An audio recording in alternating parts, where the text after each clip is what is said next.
Mariah Hamilton is spending her first day at the Broward County Jail. She has no arrest record until now. U.S. Border. Today was a significant day in the YNW Melly retrial as it was announced that Melly's former girlfriend, Mariah Hamilton, was released from the Paul Reed Detention Facility on Saturday, February 8th, following Judge Feen's ruling for her release during an emergency hearing on Friday. This marked the first occasion Melly and Mariah had seen each other in person since he surrendered to the Broward Sheriff's Office in February 2019. YNW Melly was observed entering the courtroom and smiling broadly upon seeing Mariah for the first time in 6 years, although he attempted to avoid excessive eye contact. However, sources within the courtroom indicated that Melly appeared somewhat anxious, which may not bode well for YNW. Following her release from incarceration, Melly expressed gratitude to her family and friends who supported her throughout her detention in a Facebook post on Sunday, which said, "To my village, thank you, my village. I have deep affection for all of you. This is God's plan, not mine." She reportedly disapproved of the manner in which this was presented on the local news, considering her comprehension of life in prison. Mariah is reluctant to return, as the federal authorities are already aware of the events concerning Sakchasa and Juve. To persuade the jury, Mariah's confirmation is essential in the forthcoming retrial. The agreement for her release from incarceration mandated her testimony against YNW Melly, which she accepted. The federal agents are now revealing evidence from her iCloud account, indicating suspicious activities linked to YNW Melly, including purported attempts to coerce her into not testifying, a crime classified as witness tampering, which carries a potential life sentence. This is irrespective of whether Melly was involved in the deaths of Sakchasa and the new charges against Demons and 2 others, which encompass witness tampering, directing criminal activities, solicitation, or conspiracy to perpetrate tampering and illicit utilization of a two-way communication device. Several of these charges could result in a life imprisonment sentence upon conviction. As federal authorities initiated their investigation into Mariah, they consulted individuals in YNW Melly's hometown, where numerous discussions and rumors regarding Mariah's involvement emerged, enabling them to collect substantial evidence. Chase's father performed an independent investigation and, using his extensive local connections, uncovered crucial information, including the code phrases Melly purportedly used to dissuade Mariah from testifying against him at trial. Let me repeat myself. Mr. Demons has to make an informed decision about who he wants as lawyers. He's now been sitting in our jail for... If convicted, Melly will receive a life sentence solely for witness tampering charges. However, the situation deteriorated during YNW Melly's court hearing, where he exhibited visible anger and appeared disheveled. His demeanor shifted dramatically when the judge broached the topic of his potential release from jail alongside Mariah. It was also stated that Melly must make an educated decision on his choice of legal representation. He has been incarcerated for 2,159 days. Let me reiterate. Mr. Diones must decide whoever he wants to represent him. The individual has been incarcerated for 2,159 days. How long would you like to have the authority to make that decision?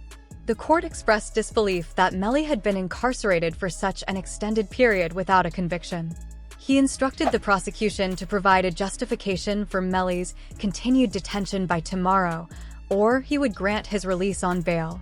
The prosecutors then presented evidence that Melly committed witness tampering, explaining why he has been treated so poorly inside the jail. This included an interview with Melly's mother in which she claimed that her son had not been allowed to use a phone or even look at his own mail while in jail, has not been convicted of anything, and even other inmates that have been convicted or anything, they have the right to use a telfer. They have a right to just to be allowed to write letters to their loved ones to receive their mail. They hold his mail, they don't. This situation led to a massive lawsuit attempting to get YNW Melly released. However, the prosecutors countered by presenting the witness tampering evidence, which was the reason Melly was prohibited from using the jail phones. Allegedly, he was using the phones to commit serious crimes. Due to this, Jam King revealed in an interview that she was absolutely heartbroken for her son because he was not even being treated like a human. Being you saw Melly's statement just saying how he's been hurt, how he's scared for his life as a mother. How did that make you feel? Heartbreaking. It make me feel completely Brower Sheriff Office to fightly need to be investigated. I mean they are making up their own rules. We tried to go to court about this situation. The judge really doesn't have any jurisdiction when it comes to the jail because we actually had a hearing about the mistreatment of him and the jail they make their own role, and I don't think that's fair because I know that they need to answer to someone. Two things got even worse around the same time YNW Band's home was raided by the feds. They found even more evidence inside his suitcase. They discovered handwritten notes that included a list of jurors from Melly's original trial along with descriptions of what they looked like. That it was then announced that there were images of the alleged notes discovered during the raid on YNW Borland's home. Melly's statement, just saying how he's been hurt, how he's scared for his life.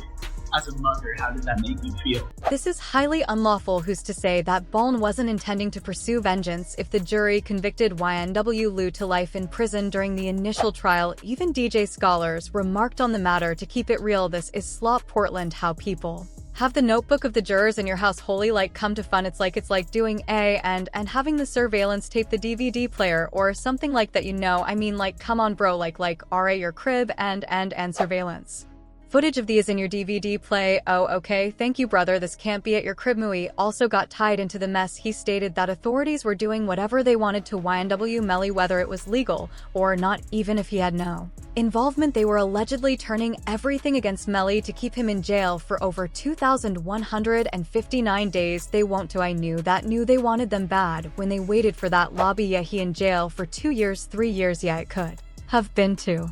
Right, they waited to that logout pass and took him in trial a couple months later. I don't see how he didn't get a BN. After that made me like, god damn, the entire social media and rap industry went into an uproar. Even Charleston White chimed in saying this is how YNW Melly should be living inside jail. No special treatment just because he's a famous rapper. He encouraged people who agreed to like the video. Why? I'm so happy jam. When you take a life, homie, you ain't got a right to complain about a mother about being when you done. Then to help YNW Melly's chances of being released, his own lawyers presented counter evidence from the original trial. They showed that Melly had been texting his ex-girlfriend Mariah in real time when the crime was happening.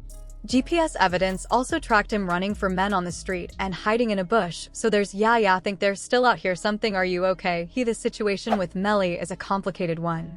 During an important conversation, he was asked about his location, and his response was that he wasn't sure, mentioning that he thought he might be in the car. This became a key part of the case, and there was a point where the GPS evidence seemed to confirm that Melly was being chased by another car. This car, according to investigators, had rival gang members inside, and that was seen as a potential reason for the incident that led to the accusations. Prosecutors also had to admit something that weakened their case against him: they never found a firearm. This was important because it somewhat supported Melly's initial story that the event could have been a drive-by shooting. In the beginning, he had explained that he thought it might have been a situation where he and others were targeted by someone in another car, possibly a rival. This piece of evidence, while not enough to clear him, certainly added some uncertainty to the prosecution's case. However, the fact that no weapon was found didn't necessarily mean Melly was innocent.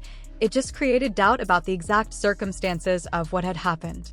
Despite the lack of direct evidence like a firearm, this was not enough to get Melly released from custody. His legal battle stretched on, and there were delays in the court process. It took over a year for the retrial to begin, which is a long time in any legal case. During this time, the prosecution didn't stop working on the case. They continued to investigate Melly, gathering new evidence to strengthen their position and ensure that he would not be granted bond. While the defense tried to make their case and point out the holes in the prosecution's arguments, the prosecutors were determined to make sure that Melly remained behind bars. They worked hard to compile a new set of evidence, hoping to prove that he should not be allowed to get out on bond while awaiting his retrial.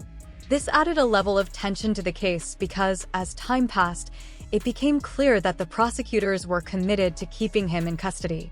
They knew that the longer they could keep him without bond, the harder it would be for his defense to gain any momentum. The delays in the trial were not only frustrating for Melly, but also put a spotlight on the weaknesses in the legal system. A case that should have been resolved sooner was dragged out, and Melly's future seemed uncertain as he continued to face charges. The situation became even more complicated as the prosecution worked to build a stronger case, continuously adding more evidence to the pile. This long process created a lot of anxiety, not only for Melly, but for everyone involved in the case. The time spent waiting for the retrial meant that both sides had to carefully prepare, with the prosecution trying to make sure they had enough to hold him in jail while the defense worked to create reasonable doubt. As time passed, it seemed like the case was becoming more about securing a conviction than about finding the truth of what actually happened. In the end, despite the doubts raised by the evidence, including the lack of a firearm, the situation for Melly remained difficult. The prosecutors used every tool at their disposal to ensure that he would not be granted bond, making it clear that they were committed to seeing the case through to the end. As the case continued to unfold, it became evident that this battle was far from over. The fight for Melly's freedom was only just beginning, and the challenges he faced were far from being resolved. The question of whether he would ever be released on bond continued to hang in the air as the legal process dragged on, with each new development adding more uncertainty to his future. Keep it real, this is sloppy. Portland, how the f*** you gonna have the notebook? In court, they revealed that YNW Melly was very close friends with the late King Von before Von's passing. A 4KT Block member shared a secret Melly had asked King Va for advice on how to handle a situation where two of his best friends were coming after him for financial gain, asked him if he was okay, and his response was "I did that," and placed a smiley face. And the next message from 108 at 2 from Eastern Standard Time says what YNW isn't just a street team, it's a registered business LLC. Melly and Borland performed local performances, sold items, and promoted firms for money. That money was channeled through the YNW bank account and divided 4 ways, 25% each to Sack Chaser, UV Melly, and Botland. Sack Chaser and UV reportedly requested money despite completing little work, which generated conflict between them and Mel Botland. If you know how King Von handled his own difficulties, you can probably predict what advice he offered to YNW Melly when this evidence was paired with messages found on Melly's phone. Things got even worse. He allegedly sent a text message hours after the crime admitting to it, "Me still current regardless away, I can make early morning still children very positive hey still." Also found on Melly's phone was a saved video from someone's Facebook Live showing Melly and band's reaction just 6 hours after the crime finished. The video, they were dancing in a parking lot and dapping each other up, displaying no symptoms of regret for their two closest buddies. How many rounds were in fight 3 from the past? The driver's side back seat, driver's side back seat. My decision was that this is not a drive, a stationary position when all one of these rounds are going in the one round that has some movement in it, which is round sight. I'll hear that. Knowing how Melly emotionally reacted, the lead prosecutor then focused on the physical evidence, including the Jeep they were driving during the original trial. Sergeant Williams revealed that there was no way this could have been a drive-by shooting. The crime had to have occurred inside the vehicle. And Chop PH, did you see who entered into the ENT into that G? Yes. Did you recognize individual that got into the back on the left side rear? Yes. And J. William testified that the shooter must have been seated in the rear left seat. That Juve's mother then on the stand and was asked, "Did you observe who entered the back left seat of the Jeep?" She answered yes. Who was it? Christopher Thomas.